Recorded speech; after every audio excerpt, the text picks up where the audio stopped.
aurait cru que la persécution aurait lieu en Occident. Une famille canadienne, un pasteur est arrêté par la police devant ses enfants, comme vous pouvez voir sur votre écran, pour avoir daigné faire une église de maison. Et donc voilà ce monsieur, vous voyez comment il est, la police l'a interpellé, tout simplement parce qu'il tient des églises des maisons. Et voilà quelqu'un de humble, visiblement, une merveilleuse famille, visiblement pieux, rien à voir avec les églises babyloniennes que vous avez à travers le monde. Voilà un homme assez décent. La police fait éruption chez lui pour l'arrêter. Quel est le motif de l'arrestation? Tout simplement parce que il tient des réunions d'église de maison. Dans le privé de sa maison, mes frères et sœurs. Ça ne se passe pas au Nigeria. Ça ne se passe pas en Afghanistan. Ça ne se passe pas au Pakistan. Ça se passe au Canada, en Amérique du Nord. Et voilà, ils sont en train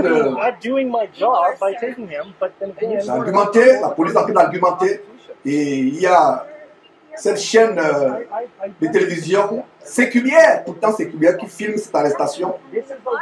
Et ça me fait mal, mes frères et sœurs, tout simplement parce que ils auraient soi-disant violé les règles afférentes à cette peste chinoise, la peste du dragon. Ils auraient violé les règles dans leur maison. Ils se réunissent dans leur maison et les voilà, ils sont arrêtés devant sa femme. Et le voilà, mes frères et sœurs, qui est persécuté. La persécution a commencé, comme je le disais, nous avons commencé à vivre la persécution et nous allons la vivre de plus en plus. Incroyable, il fallait que je commence par cela. Donc, nous avons des frères et sœurs en Christ au Canada qui se réunissent dans les maisons. Frères et sœurs, si vous ne le saviez pas, vous qui êtes au Canada, voilà ce qu'est devenu le Canada. Voilà ce qui est devenu votre pays. Il demande à la police, voilà, qu'est-ce qu'on a fait exactement, quelle loi nous avons violée. Il parle des règles communautaires afférentes à cette peste chinoise, cette peste du dragon. Pourquoi il l'appelle peste du dragon? Parce qu'elle vient de la Chine, qui a pour symbole national le dragon.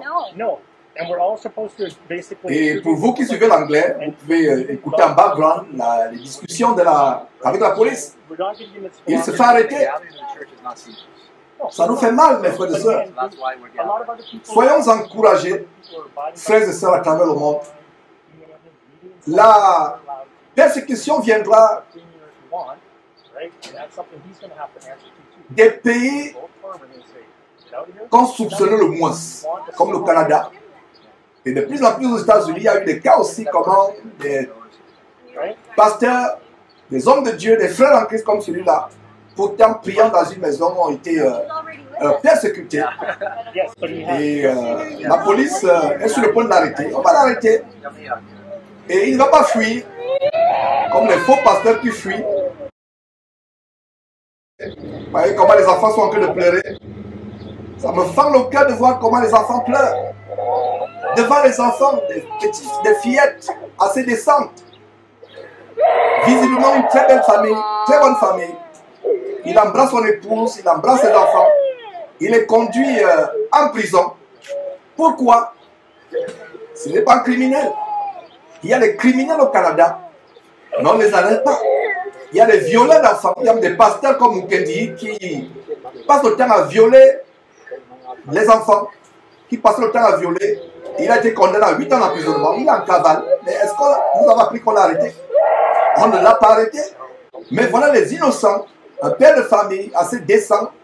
Un simple frère qui n'a pas le titre de révérend ou je ne sais pas d'archibishop, qui prie avec sa famille dans sa maison en invitant quelques frères et sœurs dans les environs. Il prie. Et le voilà qui est arrêté. Et avant de partir, il prie. Est-ce que vous avez vu la différence avec Mukendi Paul?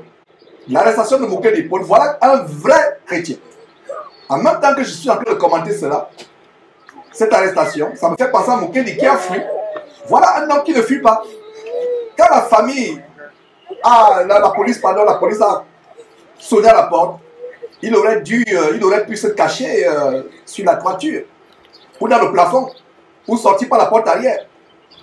En tant qu'un véritable disciple de Jésus-Christ, il préfère aller en prison. Il va en prison avec fierté. Mes frères, oh, c'est terrible. La persécution a commencé. Ce que vous êtes en train de voir, vous ne rêvez pas.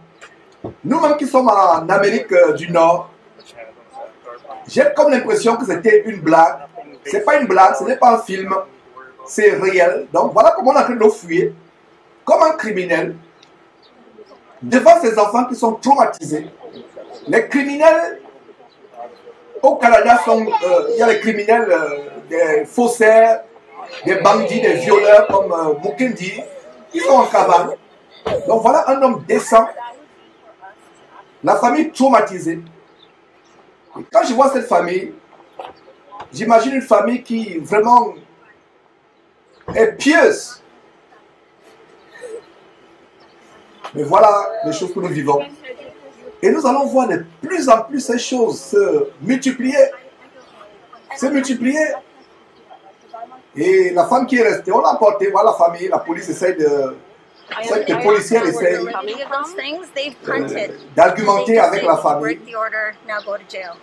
But they won't even discuss the validity of any of those orders. And when you say that there's a Voilà, la police ne discute même pas la validité de ces soi-disant lois ou ordonnances qui ont été violées, dit l'épouse éplorée. Et frère, même si nous ne connaissons pas, vous ne connaissez pas qui est exactement cette femme en Christ, priez pour cette famille, priez pour ces enfants. Nous ne les connaissons pas, mais voilà les vrais frères et sœurs. Ils ont une église de maison. Ils ont compris d'ailleurs au début, ils disaient que nous avons, le Seigneur Jésus nous a recommandé de nous réunir de maison en maison. Comment vous pouvez tirer quelqu'un dans le privé, dans l'intimité de sa maison? Il est libre de faire ce qu'il fait, il est libre de faire ce qu'il veut dans sa maison.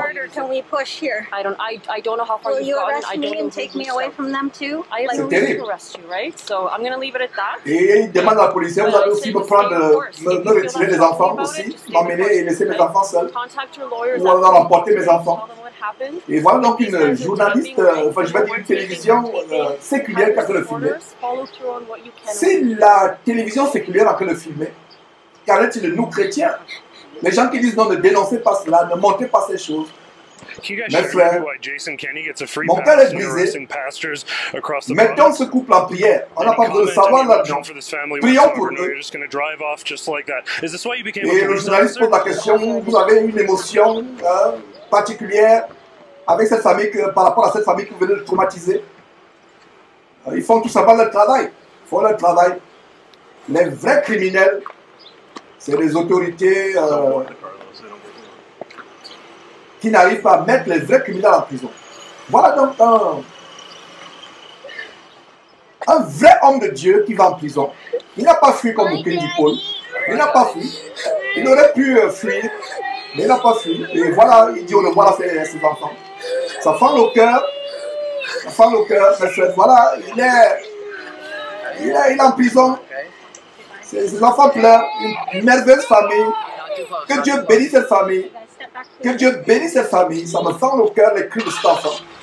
Que Dieu bénisse cette famille au nom de Jésus-Christ. Que Dieu bénisse cet homme. Voilà un courageux pasteur. Pas vos dimovores, les faux pasteurs de Mukendi et autres. Voilà. Voilà un vrai pasteur. Voilà un vrai pasteur, mes frères. Donc, c'était une joie de monter cela. Nous continuons à être au four au moulin, mes frères. Nous allons retourner à notre enseignement du jour. C'était tout simplement vraiment pour vous montrer des choses qui se passent. Alors, je disais donc que nous, on va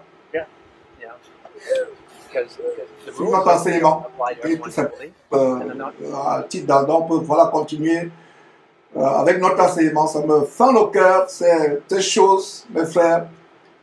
Voilà, c'est terrible, c'est terrible. C'est vraiment dur de suivre le Seigneur. Mais nous avons la victoire au nom de notre Seigneur et Sauveur Jésus-Christ. Priez pour cet homme, ce merveilleux frère. Regardez un homme humble, sa merveilleuse famille avec laquelle Dieu l'a béni. Et ses enfants éplorés. Et je peux tout simplement donner cette parole. Et pendant que je donne cette parole, je ne sais pas si on peut revenir du côté de la régie à cette scène. Pendant que je donne cette parole, j'ai à cœur de donner une parole d'encouragement. Parce que c'est qu'au Canada, même s'ils sont bilingues au Canada, ceux qui... il y a certains qui sont bilingues, qui comprennent aussi le français, même s'ils sont anglophones. Et je vais donc donner cette parole d'encouragement pour ce monsieur. Et vous qui suivez, c'est dans Matthieu chapitre 5, au commencement du grand sermon, qu'on appelle généralement le sermon sur la montagne. Voici ce que dit le Seigneur Jésus-Christ. Heureux serez-vous lorsqu'on vous outragera, lorsqu'on vous persécutera et qu'on dira faussement de vous toutes sortes de mal à cause de moi. Heureux serez-vous.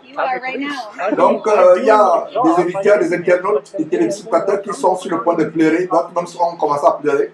Voilà une parole de consolation. C'est vrai, émotionnellement, ça peut fendre le cœur. Mais que dit la parole de Dieu? Heureux serez-vous lorsqu'on vous outragera, lorsqu'on vous persécutera et qu'on dira faussement de vous toutes sortes de mal à cause de moi. Heureux, il n'est pas dit malheureux, il n'est pas dit fuyez, il n'est pas dit cachez-vous. Voilà un monsieur qui, le torse bombé, va se rend à la police, se rend aux autorités. Il n'a rien fait de mal. Mais pourtant, les faux pasteurs qui violent les enfants, ils fuient et ils disent qu'ils sont persécutés comme l'apôtre Paul. Comparez qui de Paul Mukendi ou de ce pasteur est vraiment près de l'apôtre Paul. Il se rend, il n'a rien fait. Il n'a rien fait. La police, il n'a rien fait. On explique, même la femme est surprise. Lui-même est surpris. On explique qu'ils ont violé les règles, les ordonnances afférentes à la peste chinoise, la peste du dragon. Ils n'ont rien fait. Et voilà, nous sommes dans la joie. Parce que être jugé digne d'être persécuté pour le Seigneur Jésus-Christ, c'est une gloire, c'est une joie. Donc voilà ce monsieur, il a dit quoi? Par rapport à ce monsieur qui est persécuté, il a dit quoi dans la Bible? Je relis ce verset. Heureux serez-vous. Il n'est pas dit malheureux. Il n'est pas dit malheureux. Il a dit heureux serez-vous lorsqu'on vous outragera. C'est un outrage en plein quartier. La police débarque chez vous, plusieurs voitures de police, plusieurs policiers, armés jusqu'aux dents, comme si vous étiez un taliban ou Ben Laden, je ne sais pas qui. Ils viennent vous arrêter. Un homme inoffensif comme cela, un homme pieux, un seul homme de Dieu qui vient le traumatiser comme cela. Donc heureux serez-vous lorsqu'on vous outragera, lorsqu'on vous persécutera. C'est un outrage et c'est une persécution. Et nous sommes au Canada, la persécution a commencé au Canada, comme aux États-Unis nous sommes. Et qu'on dira faussement de vous toutes sortes de mal à cause de moi. Réjouissez-vous. Il a dit quoi? Réjouissez-vous. Ne pleurez pas. Chers frères et sœurs, qu'est-ce qui me suivez actuellement? Ne pleurez pas. Réjouissons-nous pour ce monsieur. Chantons des cantiques pour ce monsieur. Glorifions Dieu pour ce monsieur. De quels hommes sont rares dans notre génération? Ils sont rares. Ils préfèrent aller en prison. Il ne fuit pas. Il ne fuit pas. Il préfère aller en prison devant sa famille. Il embrasse ses enfants. Il ne fuit pas. Il a l'assurance que Dieu est avec lui. Et voilà, mes frères et sœurs, je peux vous garantir que de tels hommes avec leur famille sont sur la voie du ciel. Donc terminons avec ce verset. Verset... Nous sommes au verset 11. Matthieu chapitre, j'espère que je vous ai donné le bon verset. C'est Matthieu chapitre 5, verset 11. Heureux serez-vous lorsqu'on vous outragera, lorsqu'on vous persécutera, qu'on dira faussement de vous toutes sortes de mal à cause de moi. Quel mal il a fait? C'est un outrage. Alors le verset 12 continue en disant, et c'est le Seigneur Jésus qui parle à ses disciples. Réjouissez-vous et soyez dans l'allégresse. Voilà, soyez dans l'allégresse. Parce que votre récompense sera grande dans les cieux. Car c'est ainsi qu'on a persécuté les prophètes qui ont été avant vous. Est-ce que vous avez vu la femme pleurer? Elle n'a pas pleuré. Est-ce que vous avez vu ce monsieur pleurer? Non. La femme est sereine. Ce sont les enfants, parce que c'est normal, ils sont tout petits, qui se mettent à pleurer.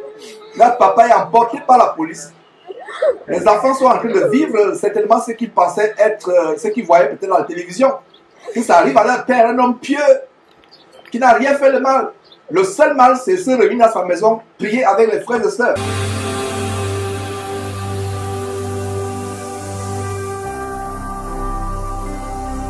Jésus-Christ TV, vous connaîtrez la vérité et la vérité vous affranchira.